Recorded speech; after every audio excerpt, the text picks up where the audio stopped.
So this is a beautiful teaching from Rebbe Nachman. He says, Tzarich lezaher me'od me'atzvut ve'atzlut. It is necessary to be very vigilant, very aware, very conscious of sadness and sluggishness, or against it, to guard yourself against it. Ki ikar neshichat hanachash, because the essence of the bite of the serpent, hu atzvut ve'atzlut, that is sadness and sluggishness. That's the bite of the serpent. Bivchinat, as is the inner meaning of this passage in Isaiah 65:25. V'nachash afar lachmo. Dust is the serpent's food. And it's interesting that he's quoting this because, of course, the serpent eating dust comes from Bereshit. It comes from right in the beginning of the Torah. But this is a different quote that's referring to that. Afar, dust, hi bichinat atzvut va'atzlut. So the inner meaning of afar, of dust, is sadness and sluggishness. Shehem ba'im misod he'afar. Which come from the foundation of dust.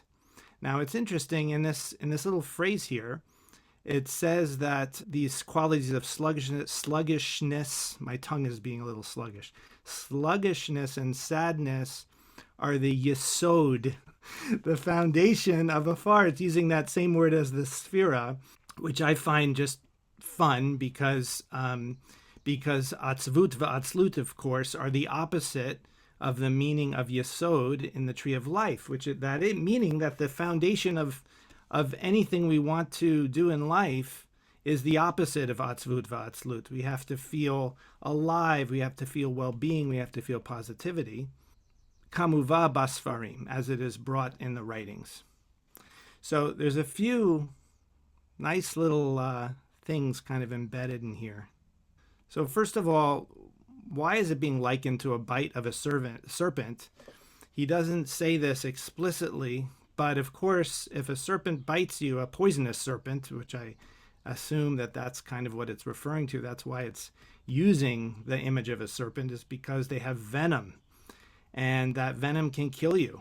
And so this is an allusion to another common idea all throughout the tradition, that sadness is not just a feeling, but it is not good for our health. And of course, we know that scientifically, that sadness produces various effects in the body, which it's like you're telling your body it's not that important to live. You don't have to work so hard. You don't have to secrete the right hormones and get the nutrients into the right place and all this kind of stuff.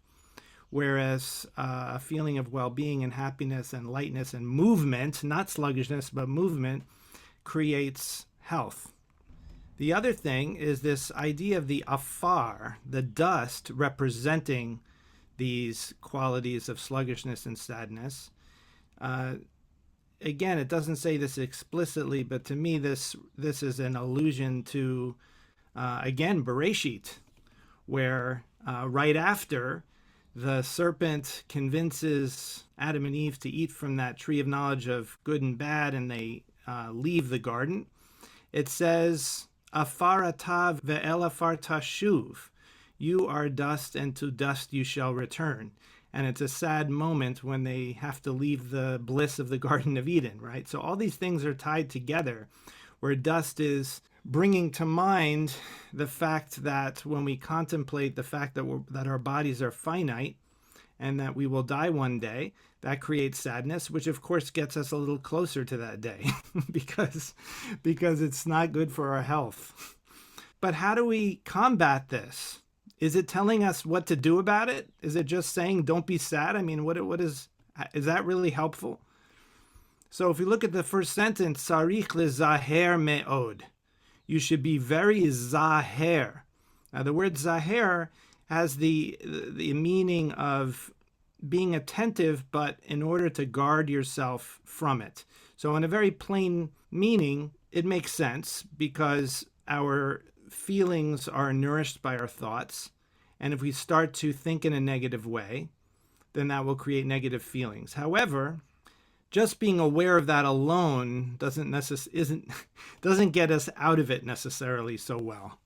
So I think there's a deeper meaning to this word, lezaher, which we can see if we understand that zaher is like Zohar, which is brilliance, radiance. We might even say enlightenment. Sometimes Sefer HaZohar is called the Book of Enlightenment, and sometimes it's translated that way.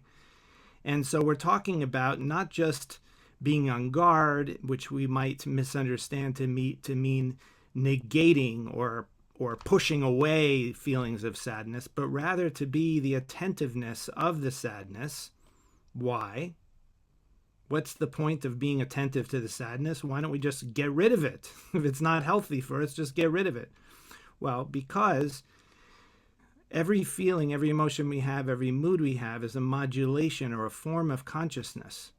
So when we be attentive, when we use our consciousness, not in the way of getting caught up in the emotion, but we become aware of the emotion, then there is a transformative effect that it can have.